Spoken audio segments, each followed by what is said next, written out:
Hard to believe after the weather we've had and some that we're still having that it's just a little bit of time before we get to spring. But don't despair. Maybe your mind is turning to gardening. If you live in the city, maybe urban gardening. King County's eco-consumer Tom Watson is here today with a friend, beekeeper Corky Luster. And they're going to talk to us both about bees and about gardening and small spaces. But I love the fact that you, Corky, bought some live, is that an active beehive? It's a beehive. Okay, but it's not active. No, it's not. Okay, tell us more about beekeeping in the city. Well, in the city of Seattle, you're allowed to have up to 4 hives, and this is a Langstroth hive that I brought in, and these bees are, as you can tell, or the beehives can fit into a garden fairly well. The footprint's really small.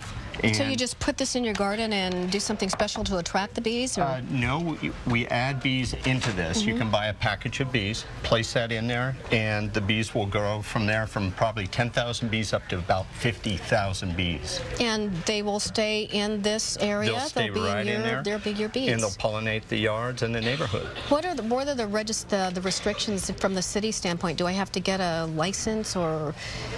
You have to register the hives with a Department of Agriculture. You need to have a setback from your neighbor's yards.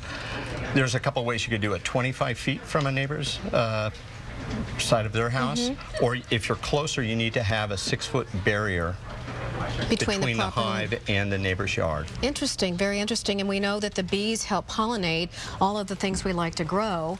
Those of us in small spaces, Tom, don't always have the space and think we can't grow. That's right, and this is a cool idea. Check this out. This is a hanging basket with lettuce. This is lettuce from Full Circle Farms. And so if you have a patio, very small space, wouldn't that be great to hang that up? And I can pick from that. It will continue to grow throughout the season. People don't think of a hanging basket for something like lettuce. Sure. There are so many creative things you can do. Another example up here, look at that border from old wine bottles.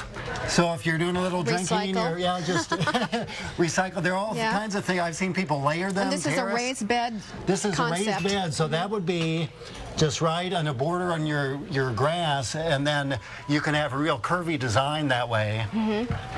Very good. So there's just all kinds of things that people can do. There's a buzz about urban gardening with the beekeeping. Sure.